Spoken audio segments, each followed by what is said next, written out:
This is The Stuff Dreams Are Made Of. I'm writer-collector Ryan Condal. And I'm writer-collector Dave Mandel. And as always this season, we are brought to you by Heritage Auctions. Your first name, Heritage Auctions, in taking all your money. Heritage Auctions. Actually, to you. Yeah, very cleverly, because no matter what you're interested in, they will take all of your money, because they kind of auction everything, and they figured out wonderful. Anything collectible. They're building up toys now. That's their next big Pokemon thing. cards, Magic the Gathering. I saw a photo of you holding a $12 million baseball card. Yeah, we should put that up. Exactly. Yeah, they let me touch that, which is hilarious. So is that the best one in existence? I believe that is the highest graded one ever. I believe is the best one. They sold one that was slightly less good, but that also sold for a huge amount of money. This is the best. Basically, they have reached this point, which is like, I guess if you can seal it in plastic and grade it, Heritage will auction it off. So I don't know what that means for the future of mankind, but I know it's not good for me, or maybe really good and not good for my heirs. I can't really tell. I do have some deli meats that are on their way out. I was wondering, time to seal them in plastic and get them graded from the refrigerator of the co-creator of the sequel to Game of Thrones. I mean, it's got a good ring to it. Mortadella. But no, it is just truly effing nuts. And I joked with them. I said, literally, with the Greg Jean auction coming up on the October 14th and 15th, I should know those dates. Like, they're going to have an auction literally like at the beginning of the year. That's just the auction for stuff people have to sell because they bid in the Greg Jean auction. So yeah, I think Joe told us that when we were talking to him, and I thought we sort of laughed, but I don't think he was kidding. I think they're actually planning for this like wild onslaught. Yeah. Very cool. So, so we've been doing a bunch of these, Greg Jean themed episodes. There are more to come. We will certainly, I think we're going to do one closer to the auction where Dave and I kind of, after we, clear out the cobwebs and just open our brains and try and figure out what the hell to do, because reeling disorientation from my son asked me the other day, because he knew I had come back from Dallas, and he was like, so what did you like, or what are you thinking about bidding on? And I was just like, I have a list of 50 pieces, and it's just like that's just untenable. You took a minute to remember his name. Work. Yeah. And then but I mean, literally, it just does not work. I mean, there's too many pieces. Like I can, and I'm kind of doing that. Because we are who we are, I have a smaller list than you that I'm looking at. But even mine is as big as it has ever been for an auction, and I'm sort of like, and it goes in every which direction. Like there's things that don't necessarily, things that fight each other, but things that aren't. I don't know. I don't have a great answer. And I'm kind of trying to like look at it in order to see like how does it play into my hand, or does it play completely against me? Like, is the long shot up first, and then then I can get like whittle my way down to the more realistic thing, and then so I can go crazy and then see, and then I still have a safety, but back, but who knows how it's going to work. We will regale you with continued. This yeah, to be continued as we perseverate. But tonight we perseverate. We wanted to prevaricate to ourselves about our perseverating. Yeah, very good. And vacillate and oscillate. And so tonight we have a totally different topic. That's a good Stuff Dreams Are Made Of topic about a movie that we have talked about on this podcast. But this is more of our kind of this is a run-of-the-mill Stuff Dreams Are Made Of episode. Right. It's not about what's new in props. Yeah, exactly. This once-in-a-lifetime auction. So what's new in props, Dave? It's funny. And we were just talking about Heritage, but I'm actually very quiet in props right now. Nothing particularly, fantastic. I will laugh. There's a guy that I know through Facebook, and he's a good guy. So this is not about him, the person. It's more just about the stuff he's finding. And he seems to have a line on, I guess, more of like, just recent TV productions. And so, he's sort of always asking me about, things like, like Ashoka and Andor and whatnot. And I sort of have started to feel genuinely bad that I have to just go, no, I don't like, I mean, I didn't mind Andor, but it's just like, no, I'm not interested. I don't want anything from these shows. There's nothing enjoyable about these shows, which I don't know, just sort of makes me laugh. There's a big comic art auction coming up, which I think will have, it'll have, I believe, happened before this airs.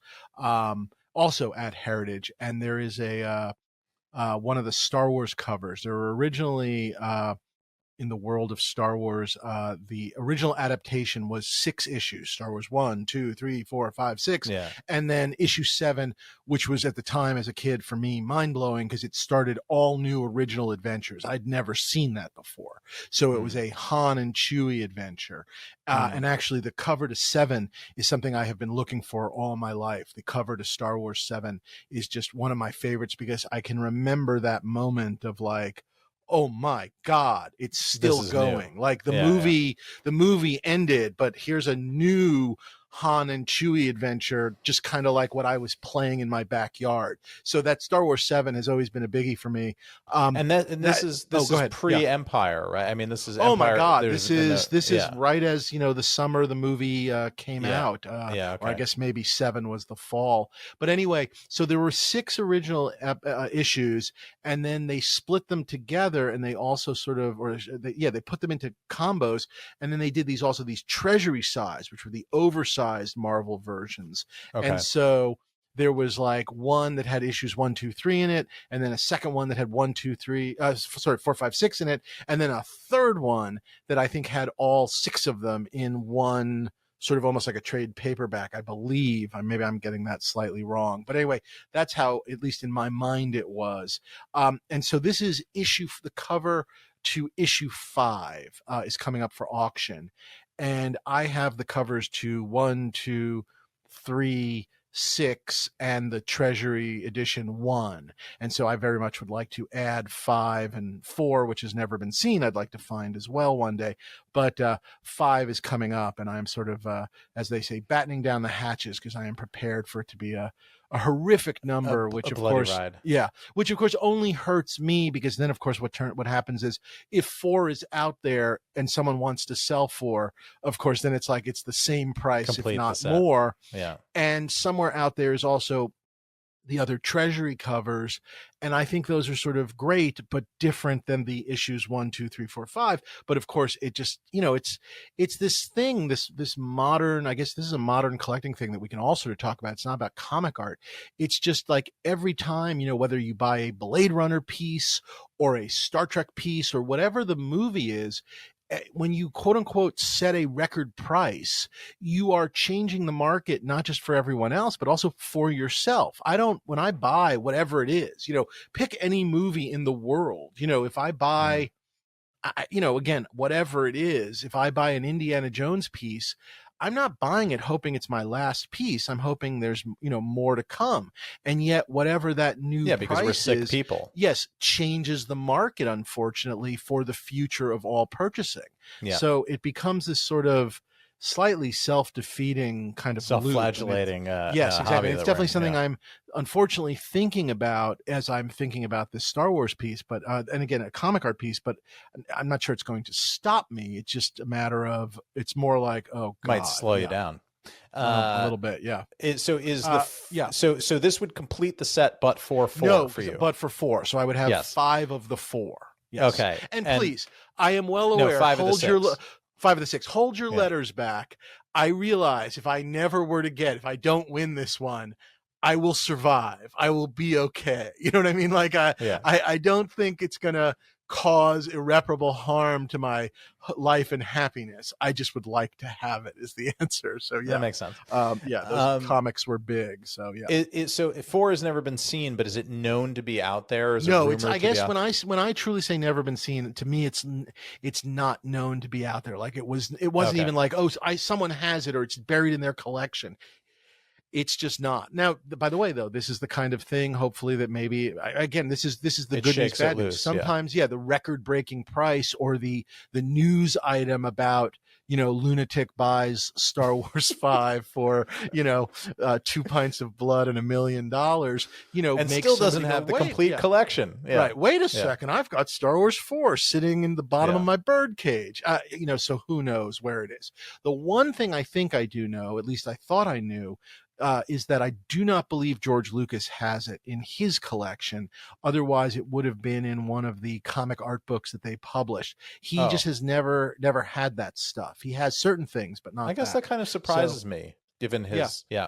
I think at the time, nowadays, well, I don't know about nowadays, but for a long time in sort of the later field of George Lucas's life, if you drew a comic story for Star Wars, Lucasfilm or George had the right of first refusal on a piece of art. I'm not sure they could set the price. You had to set the price, but they had the right to buy it or not buy it. And then whatever you set the price for, I think you had to make sure then you sold that for that price. Meaning you couldn't say, for you, George, it's $10,000 and then turn around and sell for a nickel. But there was a system in place so that he could pick up anything and everything he wanted. And he bought a lot of Star Wars art, just not the early Marvel stuff. He wasn't, of course, he wasn't doing it then. Yeah, exactly. Yeah. Okay.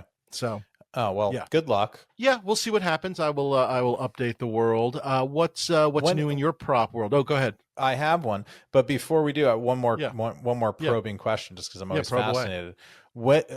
How long has it been since you've acquired a cover from that run? I was lucky enough to get 2 of them a couple of years ago. I want to say, I think it was pre-COVID, so we're talking about 3 or 4 years ago. Okay. And I will protect his anonymity, but it was from a Marvel artist, and I'll leave it at that. Just somebody who worked in Marvel back in the day, and was connected to the books, not somebody that just took it from the office. Yeah, so I was lucky enough to get them, and someone I was a big fan of as well. So that was cool. Very nice and fun. And I hesitate to ever say I got to know him well, but I at least got to exchange some emails and whatnot. And that was always very nice. So it hasn't been that long per se, but again, it would be, it would just, like I said, it would be nice. So yeah. Yeah. Okay, cool. Any actual props to talk about here on a prop show? I do, Dave. I have a big one today. You know about this already, but the audience doesn't. But I'm going to share it. I actually have it to show here. So if you're watching on YouTube, or if you're just listening, sorry, this is not going to be a very visual thing for you. But you can go and log on to YouTube and see it. But I want a big Star Wars prop this summer. I think my biggest that I have, and here it is. Ooh, hold it back a little bit. Yeah, there we go. So tell people what you are holding. So this is a stunt Han and Luke blaster. Yeah, Han and or Luke. Yep. From Empire Strikes Back, and it was a heritage buy this summer from the Azarian collection. Azarian collection. It had been in a previous auction that he had acquired it in a couple of years ago, right? Yes. Is that my memory of it? Yes, it went unsold. There was a whole story about it. But it's actually very cool because it originally was sold through, forgive me, because I can never keep Christie's and Sotheby's separate. It was sold by one of the fancy British auction houses back in the late 90s, in 1998. And the story behind it was that there was a TV show here in Britain that all the Brits know called Jim Will Fix It. It has a very complicated background to it that has nothing to do with this piece, but you can Jim Will Fix It. That's the name of it? Jim Will Fix It with apostrophe LL. Gotcha. Jim and it was sort of like a Make-A-Wish kind of thing, but more for just disadvantaged kids versus kids who were ill. And they would make things come true. And there was a kid who wanted to meet Luke Skywalker, and it was sort of between Star Wars and Empire, and it was actually in 1979, so Empire was filming, and they made this thing happen, and the kid made Mark Hamill. There's a YouTube video. We can actually post it on we'll put it on the show notes, and we'll link it through YouTube or our social media, whatever magic Bart can do, where you can actually see the episode of the British show, and the kid goes and meets Mark Hamill on set, and he has a picnic with him or whatever. But at the end of all this, it's like an 8-minute segment in total. It's not terribly interesting, but it is cool because you're seeing sort of period Mark Hamill in the costume trying to kind of improv and so vamp he's with this basically kid. Is he in the in sort of the Bespin tan He's in the kind of he's in the Bespin outfit on Dagobah, because I guess it was the Dagobah set okay. that was going at the That's at the a time. nice place for a picnic if I had to pick a spot for a picnic. Very true. Very true. Yeah. And apparently at the end of all this, either Mark or the production gave this kid this blaster. And does this happen on camera or no? It doesn't happen on camera. Sadly not. Yeah. But that is the story in the consignment to Christie's Gotcha. in 1998.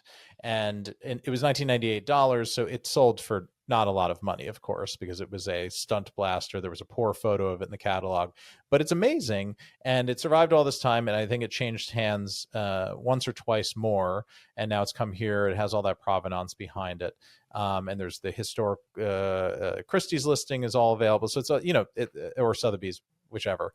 It's all in the sort of history behind this piece, which makes it very cool. It doesn't match, but it matches the style of these pieces that were used in Empire and Jedi, and there were only a couple of them made. There are 2 in private hands that we know of. That to me, sorry, just to jump in for a second, and this was all stuff you and I had spoken about in the lead up to the auction. I was always somewhat worried of, like, quote unquote, how many were these? Did other characters use them? And, our old Stuff Dreams Are Made Of, what's our motto? Do your research.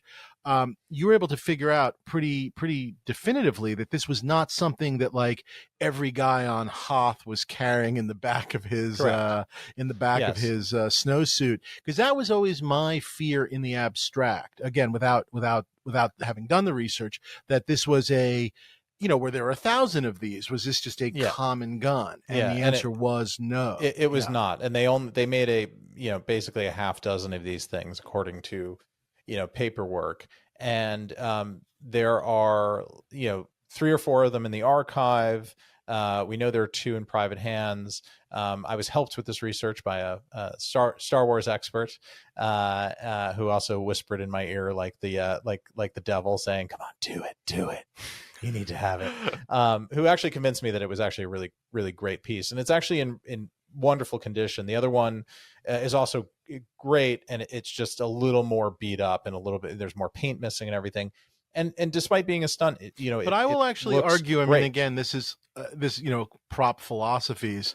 I want some usage on my stunts. Do you know what I mean? Like, I get scared if you show me a stunt and it's so perfect, I start to question. I mean, I don't know. You know what I mean? It's like there's such a thing as condition is too good, which obviously an issue we've seen with a lot of this, more recent. I'm not talking Star Wars for a second, but I am talking about quote unquote production made and all of that stuff, or things that might have been production made that are masquerading as stunts. I'm looking at you, Thor 2, but anyway. And I think it has. I think it has the perfect amount. I mean, I think you can clearly tell it was used. There's clearly this is a casting of that era, and it's great. And I've talked a long time on this show about holy grails. I know you hate the term. We both do. But, I've always said, or long said, sort of, hero solo blaster. This is not a hero, but I think it's as close as I will likely ever get to one.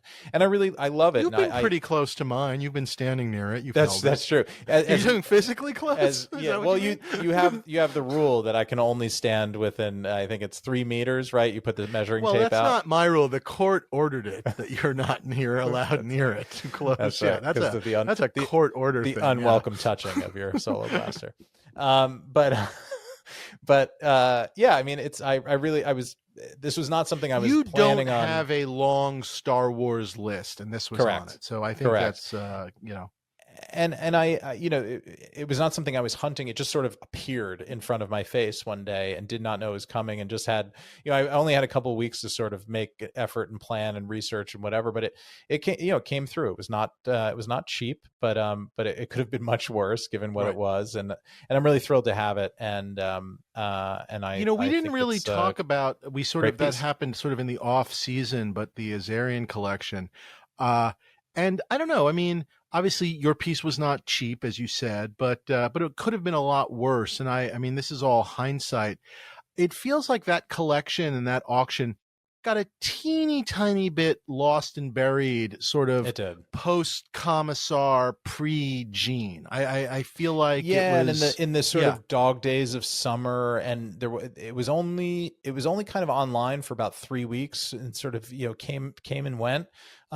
I think all to the advantage of the buyers. There was some really interesting stuff in the auction. It was an odd auction. It looked to me like they didn't want to have it up while the Commissar stuff was still up. Yeah. So it kind of came up after the Commissar auction was over, which did some huge numbers, surprisingly huge numbers. Some huge numbers. And then you had to get it finished before the Gene auction launched. I guess, so it was sort of like... It seemed like a little bit of weird timing. And I did wonder, and again, I think maybe I've emailed with Azarian once, so I don't pretend to know him, but I did wonder in terms of his own timing, was he trying to get, sell his stuff? And again, this is speculation. This is not accusatory. I did wonder if he was trying to get in before the Gene auction, whether he was looking to buy stuff or obviously absorbing all the dollars. Yes, in the there market, are things that are similar or whatnot, but it did seem like the timing ended up not being the bestest. And so I don't think you got a bargain, but I also think you got a pretty fair price for certainly for a Star Wars prop. Jesus. So I paid what he paid. Essentially, I paid what he paid 7 years ago to get it. Right. So he got his money back. Which I'm guessing was disappointing for the seller. Yeah, I'm sure. I'm sure. So I was happy. I was happy about that. And then you just sort of put it away, put it out of your mind, and move on, and let it appreciate in your display case. Or at least appreciate it in your display case. And there was also a beautiful Stormtrooper helmet in that auction, which did not sell, but I think we understand now that it has since moved. Yes. In a private treaty deal at and post-auction. It was an aggressive price. It was a big number. It was an aggressive price for what it was, but it did sell after the fact, as well it should.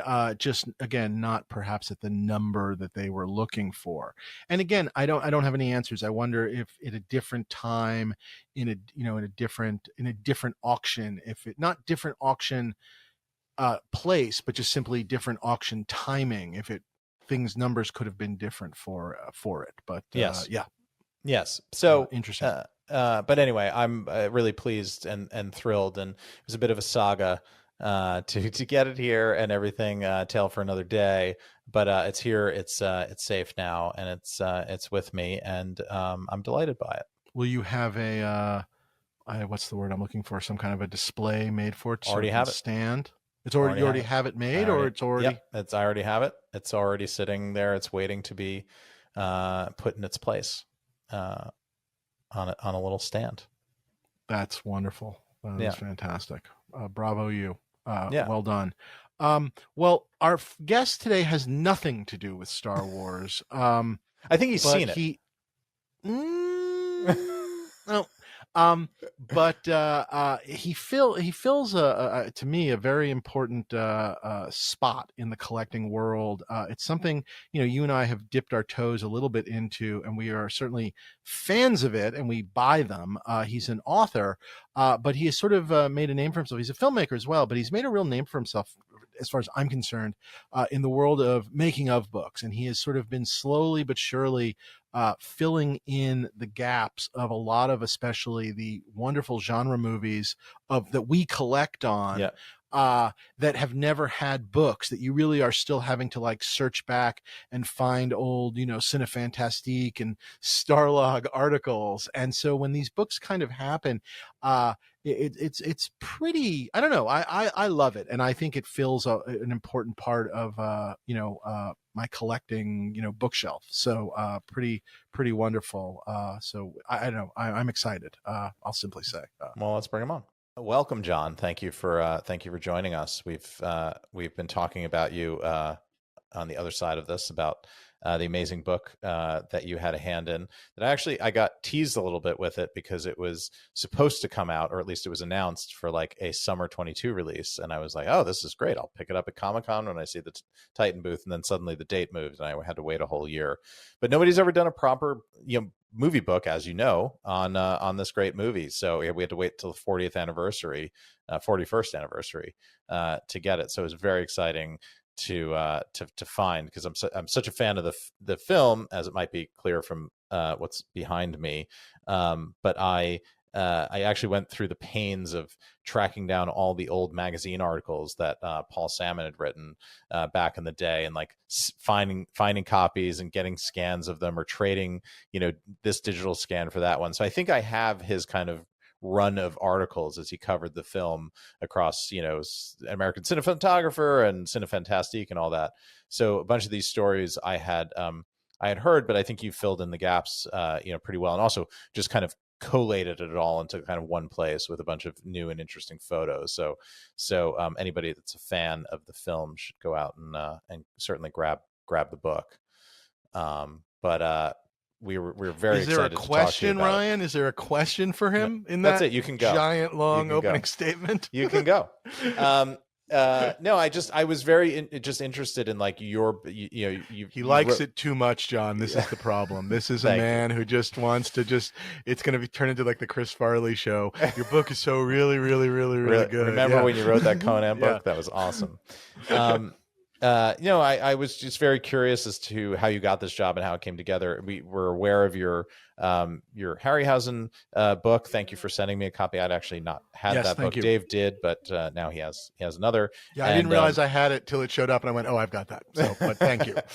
I re-gifted in a good way. Yeah, and the great book plates that we got.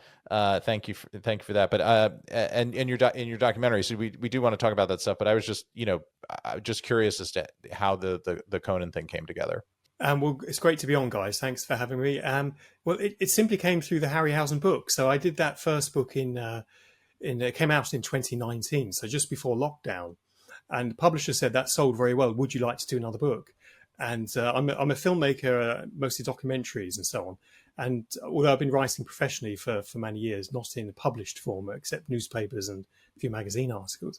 And I said, okay, did you want another Harryhausen book? And they said, well, maybe something else. And I said, well, next year, 2020, is the 40th anniversary of Flash Gordon, the Mike Hodges film from 1980. And they said, oh, we've tried to get the rights for that. It's not possible. It's in 3 different places. I said, oh. I said, would you want a book on that? And they said, oh, yes, please. But they said it can't be done. So I went off and we got together Universal Pictures, Studio Canal and Hearst, the publishing empire, to kind of get a yes on that.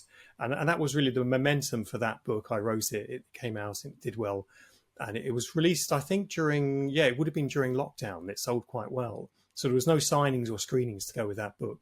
Escape from New York followed, and then Doctor Who and the Daleks, and then Conan the Barbarian. All of them had these unique problems around rights issues. With each one of these, though, is it always you pitching movies you love, obviously that have maybe anniversaries and whatnot, but you're generating, I want to do a book on Escape from New York, I want to do a book on Conan, and they're saying, that sounds great, that sounds great. Are they ever fighting you on any of this beyond it's hard, the rights are hard, it's hard to write a book, but like, are they going, really, Conan, or are they just like, sounds great? Like, what's the attitude? Well, for Titan Books, they've just done a deal with Heroic Signatures, who own Conan and other sort of Conan properties. So that was kind of an easy pitch. I have a really long list of books I want to write, and either we can't get the rights released from certain studios because they won't issue rights for older pictures, and that's Warner Brothers, which is quite famously known. No, not throwing shade on the folks down there. They probably have maybe too much on their hands to be bothered with books on Clash of the Titans and others that are in their library. But some rights then are difficult to get hold if they're with the Walt Disney Company, because you need to buy many rights together in one. And then the publisher has to see if there's enough market, because the books are really expensive. These are big format coffee table art books. So it's a combination of what I want, what they want. Is there one that you tried pitching that the rights were available where the publisher said, I don't think there's enough of a demand? Do you know what I mean? Like one where they kind of went, no. This one here, Doctor Who and the Daleks, which is on my wall at the back. I think they felt that the film was a success in the UK and Europe, but not in the US. And when the book did come out then last year, it sold out in the UK on day one. So Amazon sold out of its entire supply on day one. Wow. So right. But we still have 10 million copies sitting in the warehouse here in the US. I'm sorry about that. Yeah. They're just literally, they're not moving. I'm just saying they're just not. So it's a balance, isn't it? Between what I want and what I think an audience would want. But a kind of an indicator is if somebody's doing a 4K release And Studio Canal did a very expensive 4K release of that. So the one thing all of my books have in common is that they've had sort of expensive releases either coming down the tracks or around the same time. Yeah. Well, I'm curious what you might know about Conan, because there's been rumors for over a year, and there was rumors about the 40th being a thing, and I think the rights situation with DeLaurentis and Universal. And that's one of the things I did want to ask you about, because I have a feeling it's very kind of pretzel-y and complicated.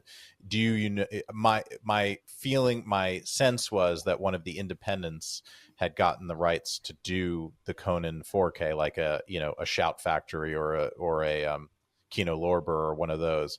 Do you know anything? Can you wink? Can you blink at us that this is happening? And okay, there is. I can't. For those of you listening on the podcast, he just winked. Okay, yeah. Winked.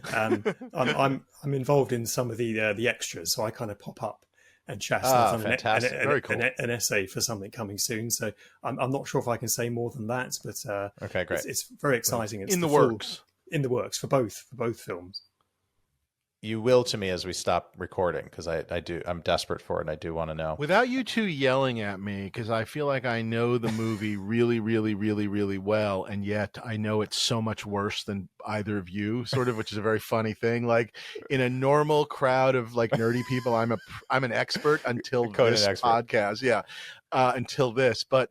Are there any like famous deleted scenes or sequences that like might be out there? Is there anything like we've been, I don't know, like secretly dying to see or anything like that?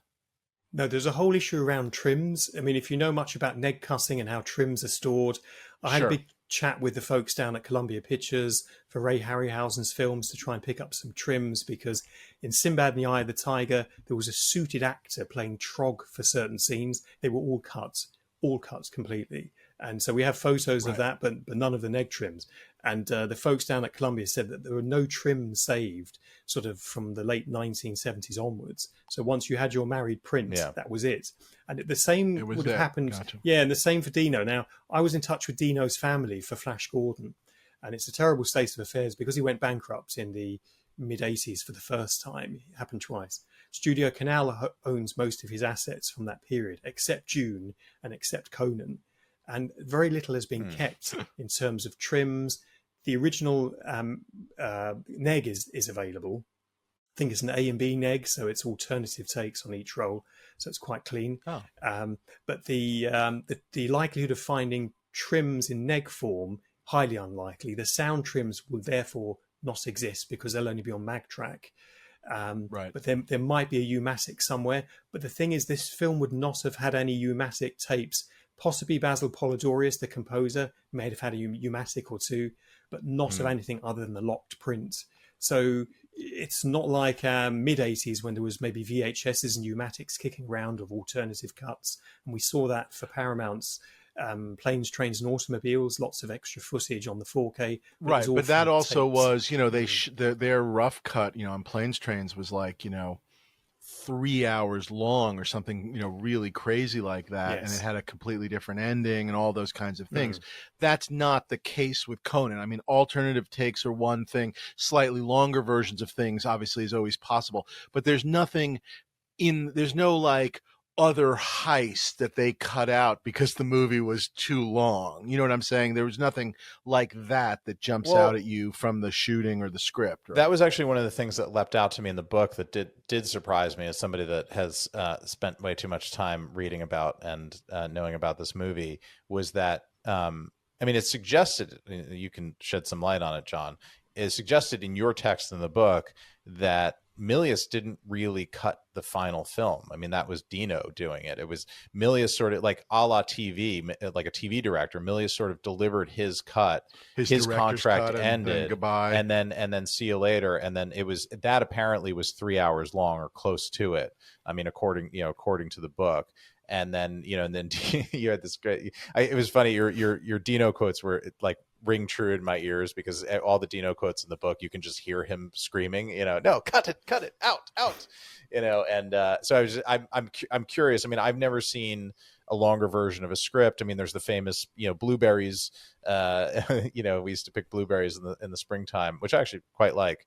That's on the international cut, but that's that scene is out there. I haven't seen anything else that, you know, read a script or anything that would indicate what Dave is looking for, like a whole missing set piece or anything like that. But what, you know, what do you know, John? There's kind of trims. And if you think about the opening attack in the village when Conan's parents are killed, there was animatronic heads of mum and dad where they kind of, their eyes open and their mouths gape. Some babies were thrown and tossed around and destroyed as part of that brutal assault. Apparently, John Milius, according to Raffaella as well, had put in some stuff that they knew they wouldn't get past the censors, so they could kind of trade down from an X certificate to an NR17. So that was what John was thinking about, John Milius. Dino was thinking about getting the cut to the correct length that had been contractually agreed with Universal Pictures. So there was kind of tension there as well. But there are significant amount of scenes. There are photos. If I'd had a bigger book, which I always ask for a bigger book, and it's a big book, but I would have liked more pages, I do have additional photos of deleted scenes that I could have shown. But often they're trims in scenes. So there isn't vast set pieces that have been taken away. There's not like a Jabba's palace sequence that suddenly appeared somewhere at the end, or something with the king's daughter. But lots of... Well, there was the King Osric murder, right? But we've known about that. And that footage is there. That's on the DVD as well. So who does own the rights to Conan? Is this a Universal thing, or is it somebody else now? So it's a bit like the film. With the films, then it's owned by Universal, although Disney, through their ownership of 20th Century Fox, have some liens on the on I think it's the European rights, because it's Universal Pictures, I think, for the US, and for Europe I think it's Fox, so we can see it here on Disney Plus. So I think the release that might be coming is going to be US only, so that's what I've heard. Okay. Well, Dave, you'll be sending me a FedEx, an overnight FedEx, the minute it is released. I'm sending it to your house. Absolutely. It's funny. It's hilarious, the things that you can see on Disney Plus out here because of the weird rights things. And also FX and Hulu don't exist out here. So all of those things end up collected on Disney Plus, and like these violent Fox movies from back in the day. And you just open up your menu and it's like a bunch of Cinderella and Sleeping Beauty, and then Predator. I had the weirdest thing with Disney Plus, which I didn't realize until I was trying to find something. I was going back to watch this is at this point now a bit ago, but I was going to watch the Beatles documentary, the Peter Jackson, the Beatles documentary, and it just was gone. And so, of course, then I'm searching like the internet, like, where is it? And it's like, no, it's exclusively on Disney Plus, and it doesn't exist. And finally, your age I rating saw something. Yes, my age rating had I either reset or I'd never touched it or whatever, but I had no idea that there was an age rating, and I turned it off or set it properly that like I'm an adult, and then all of a sudden, all this other stuff showed up on Disney Plus, and it's just like, I don't know. Just let us know. Tell somebody. Anyway, I had the same thing happen. Yeah, tell someone. But anyway, So John, who did you have to go, other than Titan? Who had to go be pitched for this book? Did it require Universal and Fox and Disney all saying yes?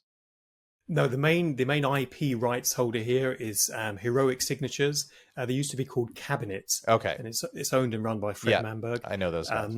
Fred Manberg. Yeah, I know. So it's really through them. But the age-old problem I have with all of these books is that there aren't really the assets out there, the photo assets. So I'm leaning on fans, on my own contacts, on Prop Store, who have been very helpful with this and my next book on the Wicker Man. So you want to give people new pictures, high quality images, and it's really surprising. The budget for Conan was very high, and yet the assets haven't been looked after by the studio. Same on Flash Gordon, same on Escape from New York. As the rights for Escape from New York rolled to Embassy, and then Embassy lost the right to market the film, and as they went under, as things roll on to different libraries, a lot of things are lost on the way. And so the original camera neg is what most people look for, but they're not really looking for associated assets. So 40 years later, I come along and we're doing a book. It's like, how are we going to fill it?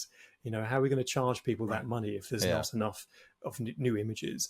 we were lucky with Ron Cobb and so on. Sure, yeah, and I did recognize some things in there from Prop Store. But so do these things not exist, or nobody knows where they are, or they're not accessible, or do you have a sense of where? I mean, there must have been photos still somewhere, or did those just get eaten up in some DeLaurentis bankruptcy proceeding?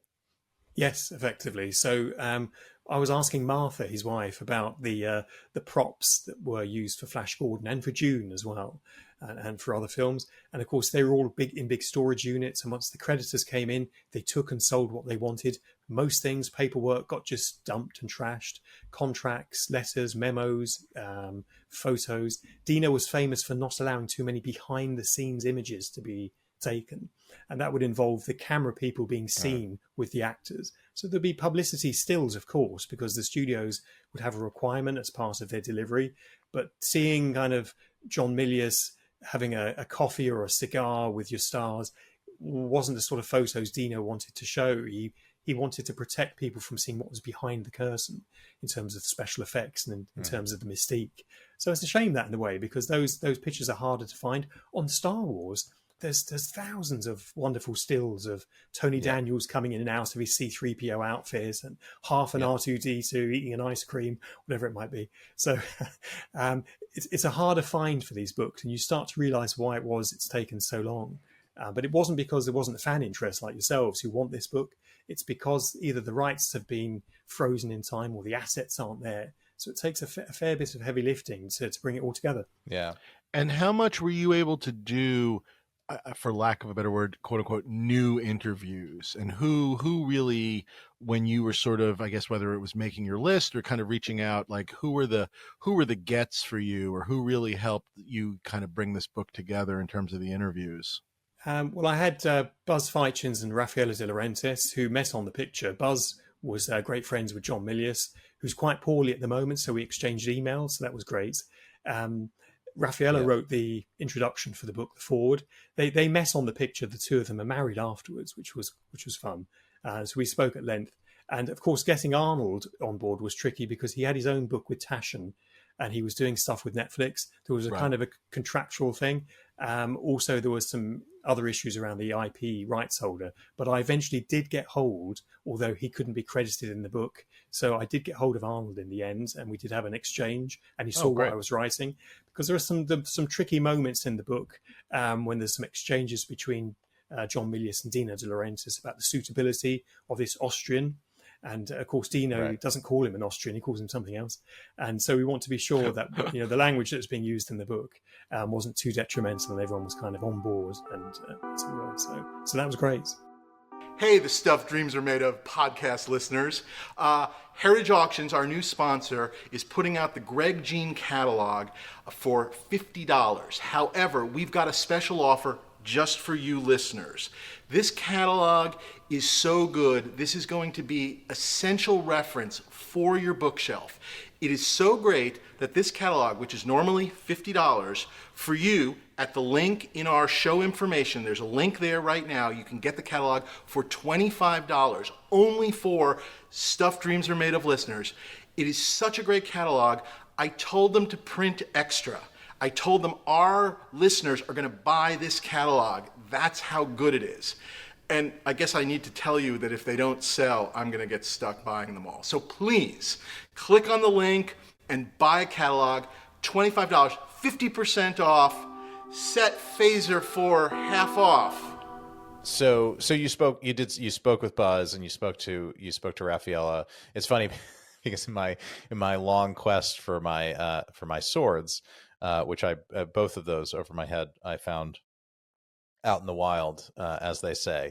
In my long quest for those, I spoke to both of those people at different points about a decade ago while I was on my quest, and emails were exchanged and things like that. I've told the story on a previous episode of the podcast, but there was also a bit of a LinkedIn stalking that went on, and so I can appreciate how hard they are to track down. But both lovely people, and sadly, Ron Cobb passed away a couple of years ago, so I'm sure you weren't able to speak to him. But was there anyone else involved in the production that that is still with us that you were able to find or speak to? I mean, Jodie Sampson is gone too, sadly. So they're the sword maker. So I don't know who, Yes, I know William Stout, or Bill Stout, as people refer to him. He's a great American artist. He was great friends with Ray Harryhausen, and some of his art for an unmade Ray Harryhausen Eighth Voyage of Sinbad appears in my Harryhausen The Lost Movies book.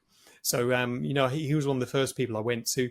I know Jim Danforth through the Harryhausen Foundation, who's a famous animator, worked on Clash of the Titans. He worked on the unmade Oliver Stone version, and his work has been seen here in my book for the first time. So his concept art and the size and scope of what that would have been was going to be quite impressive. So we pretty much got hold of all those people that we could that were still alive, and it was great. They had positive things to say too. The sort of forgive me, the Oliver Stone version that sort of never was. Just obviously, people need to go out and get the book. But how would you?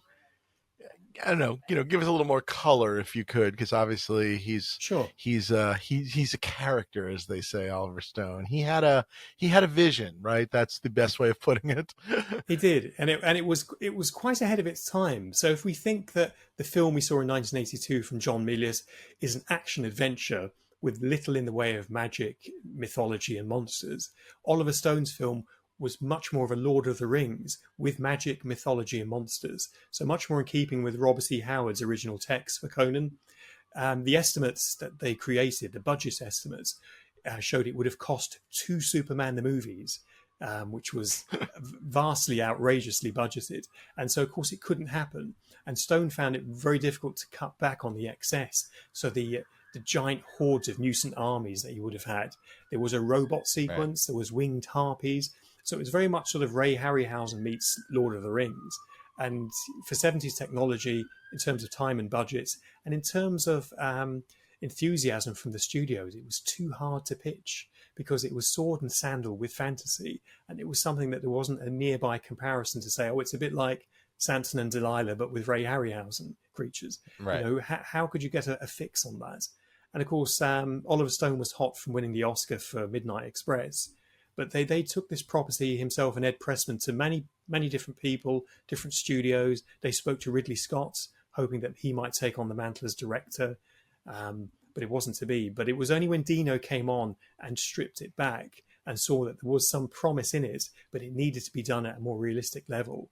So if you look at the special effects in the film, like the snake, I think that works really well. The animatronic snake, which was full size. When you think it's well before Stan Winston, the shop they set up for this in Spain was set up for this picture. Whereas if you were doing this today, you'd go to established places that have many years of experience in doing hydraulics and so on. And of course, Stan Winston, if you could afford his shop, is where you'd go. At the time, it was pretty much on the hoof. And I think it works really well. It does. Yeah, it still hangs together. Interestingly, for people who are into the subject of this podcast, that snake apparently went missing during or after production, and has never resurfaced. So very curious as to where that might be. When I was watching the Arnold Netflix documentary, when he was at his house, wherever in the woods, I was very much looking like, is there a snake somewhere in the background? Yeah. Does he have it? Because that would be my hope, is that he just took it home one day. But anyway, yeah, no, I didn't see a snake. Most people don't keep most things from films. And in terms of Dino's work ethic, he always was looking to the next thing. He wasn't looking to keep memorabilia or anything that would remind him of the previous film. He'd had a bad experience working with an unknown actor on his previous big expensive film, Flash Gordon. And here he was entering another comic book superhero with another unknown person, and they had a clash when they first met. So he thought it was going to be Sam Jones all over again. So he didn't have the same sort of romantic view of his own films as perhaps we do now, looking back with the perspective of 40 years rose-tinted specs. But he was a pragmatist. So going into Conan 1, he was not thinking about, well, there's all these books in, because obviously, nowadays, if Conan had never existed and nowadays they decided to make Conan, they would be thinking about at least the 3 movies they could make, if not, obviously, however many books there are. You know what I mean? I mean, he wasn't thinking. I think he was, series. Actually. No, I think he was, because when Stone pitched it Stone and Ed Pressman pitched it to Dino, they said it could be a long-running franchise. They talked about James Bond and so on. James Bond, sure. And when John Milius took it on, he had a 3-picture vision, which would end with King Conan as the 3rd film. And we talk about that in the book, how the 3 films would have progressed. So on Flash Gordon, Dino tried to buy Pinewood Studios because the intention was to make 3 Flash Gordons back to back. That's why the sets were so large and elaborate and hard standing. So Dino was always looking to get the most out of an IP. And when they did do the 2nd Conan film, he was really invested in making sure they found a bigger audience.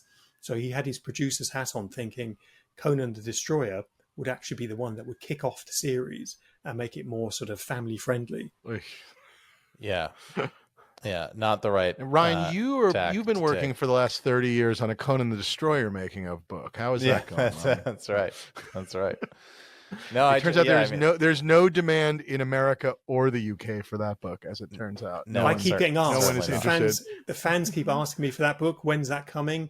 And that's, look, to be fair to Ed Pressman and to Dino, their producer instincts were right. The landscape for fantasy films in 1982, Blade Runner, I think Tron, and a few other films that didn't do that well. By 1984, look at the output. You've got Indiana Jones and the Temple of Doom, Ghostbusters, Star Trek 3. Yep. So I think their producer instincts, Never-Ending Story, their producer instincts were right. If you can bring it to a younger audience, the Indiana Jones audience, where, you know, it's still adults coming, but you can make it more available to younger people. And it's more of a Harryhausen adventure. You know, what Conan does in that 2nd film has nothing to do with the Robert E. Howard universe. But it feels more like Ray Harryhausen. I could have seen that taking off, not with the hardcore fans, but then it's not the hardcore fans Dino was aiming for. He'd got those in film 1. He wanted the Indiana Jones audience. So his instincts were right, but the film landed in, I think, a crowded marketplace in 84. Yeah, and I think the thing that I've always said about the failure of Destroyer, you know, sort of, I think creatively and commercially, is that because the first film is so John Milius, it's really not Howard. It's John Milius's Genghis Khan movie. You know, it's like John Milius's Genghis Khan samurai film. It's so specific to him that trying to sequelize that movie without Milius, I think that's the thing where it fell apart, because he was the central DNA that just kind of glued all that stuff together and made it feel, I don't know, authentic instead of cynical. When the second movie feels very cynical, it just feels like it was okay, let's do Conan for the PG-13 audience. That's true, it was. But I mean, you've got to remember what John did for Dino on Conan could have destroyed the relationship with Universal Pictures. They weren't expecting an X-rated film to be delivered, and that's what executives were looking at. I think it was Ned Tannen and Dino were at the screening of the final version, so they had a preview screening, and they were both there more or less agog, thinking, what have we done, and what is this picture? Raffaella loved it. Of course, John loved the final cut as well, John Milius. But Dino really didn't get the film and didn't feel that they'd made something that was worthy of the budget or that was worthy of franchising. So it's kind of clear to see where John Milius and Dino parted ways there. They were very similar people, great talents, but they were both alpha males. And it was really Raffaella DeLaurentis who kept them together. So she was the production glue that made things happen. And she gave John Milius really the freedom to make the picture he wanted, whilst keeping her father sort of happy with daily reports. It was lucky that Dino was working on so many pictures. Had he seen dailies or rushes more regularly, I think he would have been more involved. And you don't really want that. Yeah. You know, he's a great man, but you don't want him that involved on a daily basis. Yeah, no, and I'm very glad the film exists, because it really is a John Milius fever dream in all the best ways. You mentioned in the book there's quite a nice section on Renato Casaro and the work that he did for the film. Did you get to talk to him or the family? I did, yes. Yeah, I know Renato reasonably well from my Flash Gordon book. So, great, yeah. You find that the Dino people, whether it's the people working in special effects like Barry Nolan, who I've spoken to many times, and also Renato, Dino tried to work with similar people. And had Dino had his way, I think it would have been Ennio Morricone doing the score, not Basil Palladorius, which is brilliant. It would have been brilliant to have had both. Well, if we think Ennio Morricone then went on to work on Red Sonja with the director of Conan the Destroyer, and one of the stars, or two of the stars, the star of Arnold and Sandro Bergman from Barbarian. So as that became the unofficial third Conan film, you get a sense of what Dino wanted, and he wanted Ennio Morricone. Yeah, so.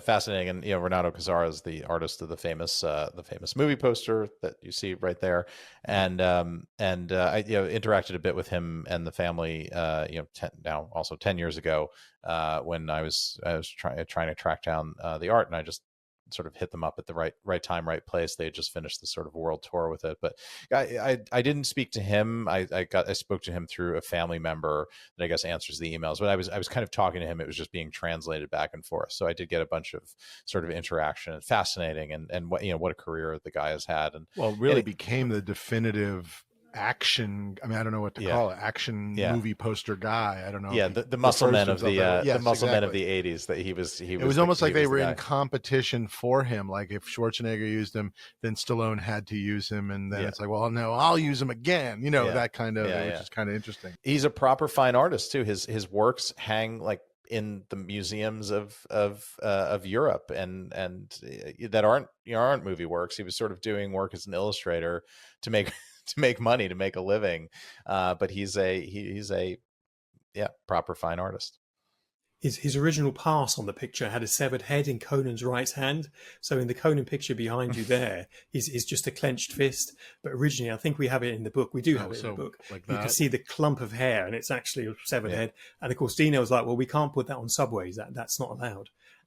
So even the blade itself is bloody on the original pass, and you see the blade in the final version that you see behind you there is nice and clean, like he's cleaned it off.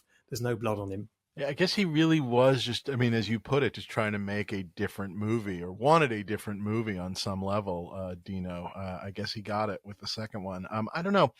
I feel like there's that thing, this has so little to do with Conan, but it is that thing of like, you see with the Star Wars movies, which is like, obviously Star Wars movies, kids love them. But when they started trying to make movies for kids, it's a different thing as opposed to just making a movie that everybody likes. I don't know. It's a sort of a pointless debate, but yes, agreed.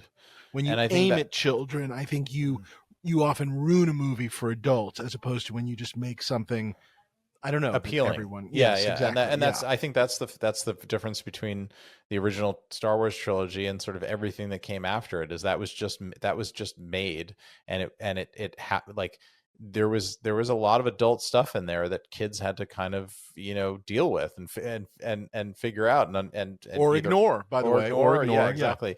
And I think it was just told that way, and kids found their way to it instead of being sort of made for them, which is a good point. But if Conan the Destroyer had been a big hit, say it had been the #1 film of the year in 1984, do you think you'd have had a different view of it? And it was the same picture, so you had found that massive. I don't know. I mean, it's tough. I hated it. So I'm sorry to. And some of it is also, even at the time, like the casting and stuff, and not specifically Grace Jones or anything like that. It just, I don't know. It just seemed. I just remember just thinking like it's less. It just seems like not much of a movie. And again, I don't know what else was there on it. It just, I don't know. To me, it's nothing. I don't know. It doesn't hold up much. I don't know. But it's got some great lighting. How it did or didn't do. Yeah. Jack Cardiff done some great fantasy lighting on it. Another great score from Basil Polidorius. Some interesting stuff from Carlo Rambaldi. Not questioning any of the pieces. I just, story-wise, it just never quite kicks into a gear. I don't know. It just, I sound like a terrible studio executive, but I just like the quote unquote the stakes of the mission I just never cared about. So you're just watching a movie unfold that you're not particularly interested in. I don't know, for me. Yeah. Well, Krull opened the year before, didn't it, in 1983, and Krull was super expensive, but was super unsuccessful, but has found an audience now. I think people who liked Krull, like me, would have liked that. Krull is sort of terrible too, but I guess I find it fun terrible. Again, these are one person's opinions, so I don't know. Yeah, I wanted to do a book on Krull, and the publisher said no. So that's a good example of a movie. The no. The funniest thing, by the way, this is apropos of nothing, but Ryan and I both grabbed our copies. Was it that night of San Diego? Was it the first night? Or yeah. On basically the preview night of San Diego, we went running over to the Titan booth and we bought a copy of your book and a crazy advanced copy of the making of Wrath of Khan that they also have, I guess, coming out later in the fall. And we grabbed them and we got the special pin and the special keychain and the special book, whatever. And then like two idiots walked around for like 5 more hours with the books, for me, the books like on my back. And by the end of the evening, just crippled from like walking around with these 2 hardcovers because we had to have them right at the beginning of the show to make sure neither of them sold out, whatever. And then just carried them all night until it just hurt. So, and then I did a bunch of traveling after that. So I kept for your books. I kept having to unpack and then repack those books as I made my way slowly back to London on multiple plane flights going to see family in the US. So the books have been on quite an odyssey. So you were like Conan. I know, you were like Conan in the opening scene when he's walking in a circle, carrying all that waste. Yes, it was the Wheel of Pain. Only there was no wheel. We were just walking down the aisles with the pain of these heavy books. Which, but I will say this, which is, I don't know. You want a heavy book. You wait all these years for a Conan book to come out. Yeah. You want some heft, I mean, I certainly would have been, I think, angrier had it been a thin, pamphlet. So kudos on the heft, I guess. I understand you wanted them even heavier. Maybe it's good that they weren't heavier, but still, I applaud the heft. John, was there anyone that, I know that you did get to Arnold. Was there anyone that you tried to get to that is still living and with us that you couldn't reach or didn't, wasn't able to talk for whatever reason? I think there was a couple of the more minor actors and a couple of the stunt players. I'd got hold of Max von Sydow shortly before he died for my Flash Gordon book, but I wasn't prescient enough to ask him about Conan, which to ask him my Conan questions. Which I regret now. But I only had him for a very small window. But with all these things, it's a case of what can somebody add that's of value. And for me, my big kind of search is around the effects people. So I want to find the people who built the snake, who failed with the original snake. On Flash Gordon, there was deleted scenes for spaceships, and much of the work was done with strings instead of motion control, even though they had 4 times the budget of Star Wars. Why was that? So those effects questions, I'm a kind of an effects nerd. So everything for me is kind of billows out from the special and visual effects, and of course the director and the writer. You try and get the actors when you can. Sometimes there's issues around agents, and sometimes not for this book, but for others.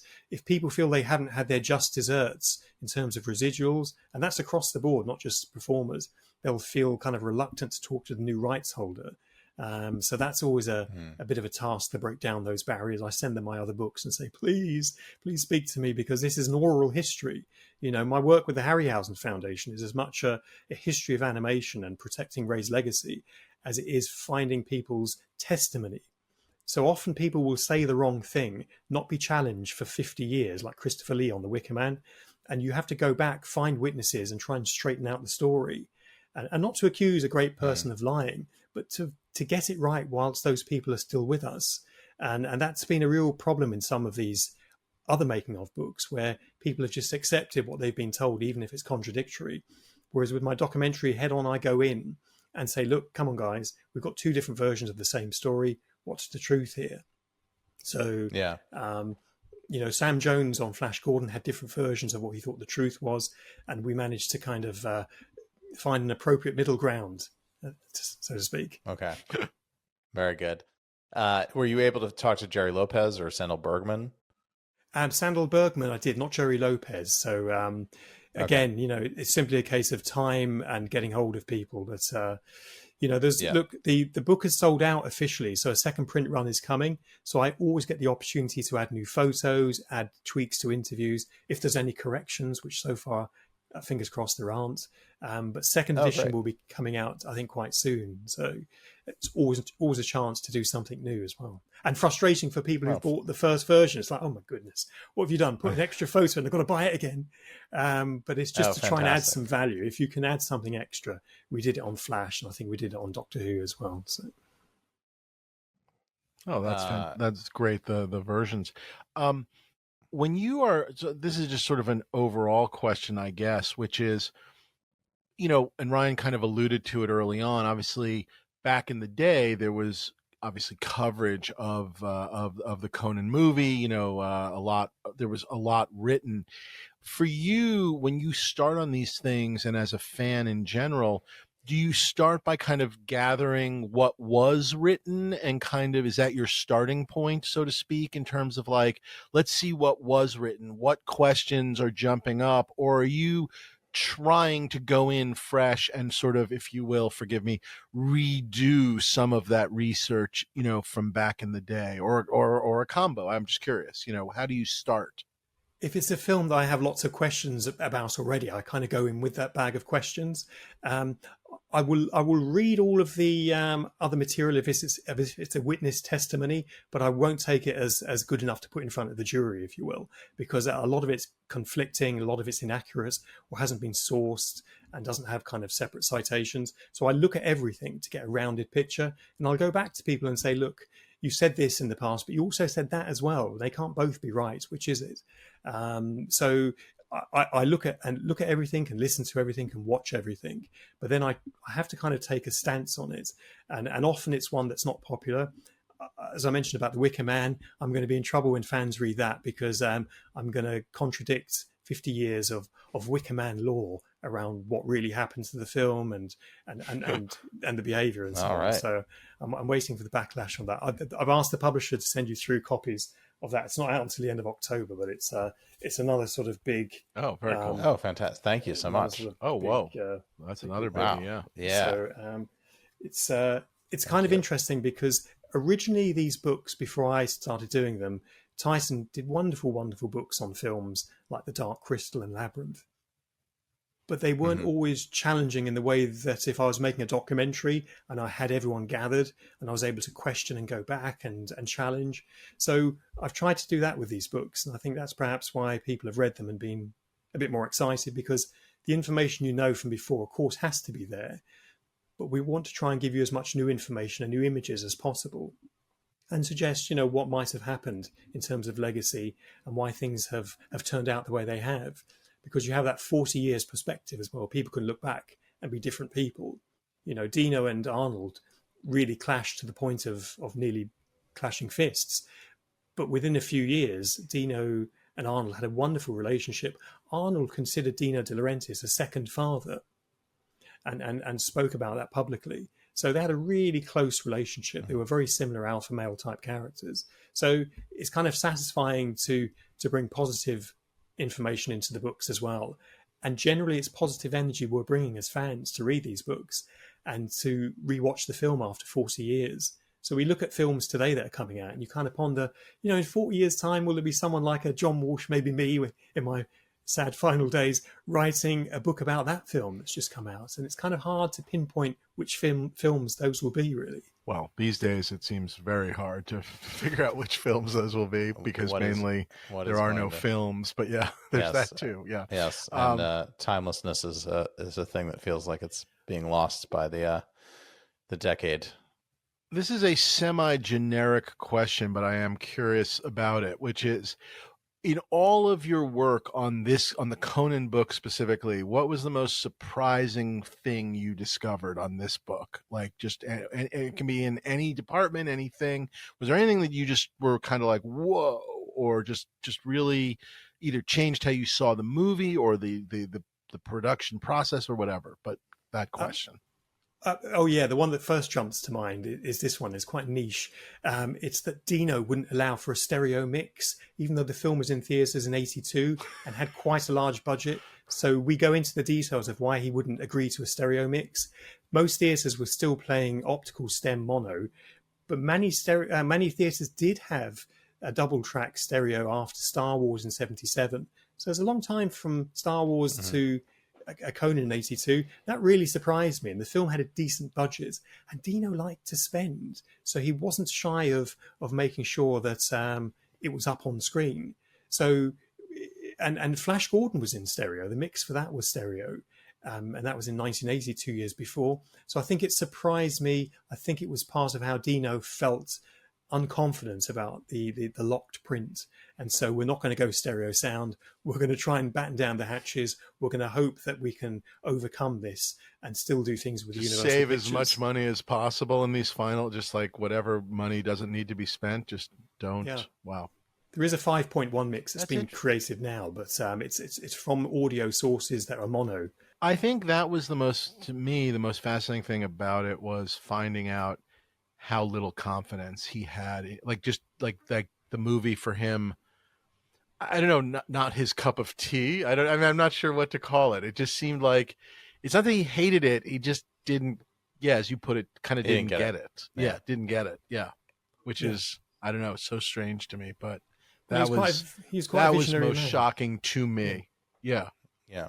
But it was a huge success. I mean, for what it was a huge success then. And it can't have been the violence. He produced Death Wish, for Michael Winner earlier in the 70s, right. And, Serpico and so on. And of course, King Kong, the entire industry was deriding the fact that this classic film was being remade. It was a massive success. I've often read contradictory things about Kong 76, saying it was a great flop. It wasn't. When you combine the box office from Christmas 76 with the continuing box office in January, February 77, it's the third biggest film of 76. So, it made its money back in droves. So, yeah. I mean, I know my parents took, 6 or 7-year-old me to go see it. I mean, which I don't know. I have very little memory of it. Like, I have a couple of moments of it, but just like, I don't know, that had to have been an event for them to sort of drag the kids to it, as they say. So again, I realize it doesn't necessarily reflect box office, but still, just kind of wild. Ryan, anything else you wanted to ask before we wrap it up? No, this has been really fantastic. Thank you, John, for joining us and speaking about the book. I really enjoyed it. It's nice to have this information in one place with a bunch of new photos to go along with it. It's very nice to just have a Conan book on my shelf. It just makes life easier, as they say. The movie has deserved it for a long time, so very glad to see it. Where is the best place in terms of putting money in your pocket for people to buy the book? Is it Titan Books direct? Yeah, it's TysonBooks.com, or you can buy it from your local Amazon. It's at Barnes and Noble. Okay. Tyson have a deal with, I think, Macmillan Distributors, so the book's available pretty much everywhere in the world in all bookshops. So pretty much buy it anywhere. And if people who do buy it and want a signed book plate and limited edition bookmark, then all they have to do is email me with their Amazon review. That's what the publisher says I should. I've got to say here, Amazon, you've got one. I've got mine right here. I have to put it in my book, but I've got mine right here. Mine is in the U.S. So waiting for me the next time I go out there, and I will collect it and bring it back over here. The back of it peels off. That's fantastic. Sticker. Yeah. Can I ask you guys? Just tell them again. How do they? Ask us in a second. But how do they let you know that they've done it? They just they send it to you. They email you, or how do they let you know that they have? They can find me on social media at Walsh Bros, or on my website walshbros.co.uk, or on my email address info@walshbros.co.uk.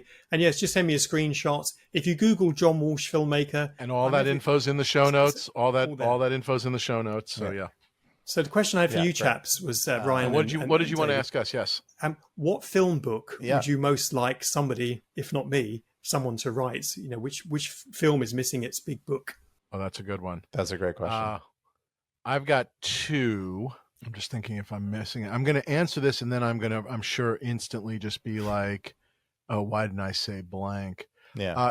I will say though, and I enjoyed Flash Gordon. Again, it's not necessarily one of my movies, but I did very much enjoy your book. I was the double act of a Conan book and finally a Wrath of Khan book was a huge of like cross off my list wherever that fits in. I would love, I don't know. I mean, I feel like it has the cult following, and they are, I think, coming. They just announced, I'm sorry, it just came out, the 4K. So maybe that's enough of a justification. I would be super interested in the Dragon Slayer book, just because I love that movie and sort of, obviously the dragon itself and that moment in time and Phil Tippett and all of that, but also, such a great movie. So that would be one. That would be a biggie. And I love and would be a sucker for an honest to God deep dive into Time Bandits. That's one for me that I love. So that'd be those are two that come to mind that I would be willing at least to pick up and carry around on my back at San Diego Comic-Con for a couple of hours. Yeah, in hardcover. So yeah. That's how I think about what would I be willing to carry around on the floor. So those are two for me. Okay. And then this can actually be our game, because I think we've played Conan too many times on the show. So I think doing the proper. What is your favorite prop from Red Sonja? Yeah, exactly. So my answer would be probably two more obvious, but also kind of surprising that they don't exist. 89 Batman, which shocks me that no one has done. And there's been. People have talked about it. There's been 80 years of Batman and the cover. I feel like it gets brought up in other larger books. Batman books, but a soup to nuts, beginning to end Batman book, because all of those people obviously, well, I guess except maybe sadly Anton. What was it? Anton First. Yeah. Are around. I mean, now is the time to talk to all of these folks. But yeah, that's a good one. Yeah, actually. and I mean, you could even do a double volume of Returns and and 89. I mean, they could really be two separate books. But I feel like they should be separate books. The Tim Burton, Batman universe, and those things would sell like hotcakes. People are still insane about those movies. The other one that I would say is Blade Runner, and I know Future Noir, and I love that book, and the new edition is great, and all the material that Paul Salmon added back in.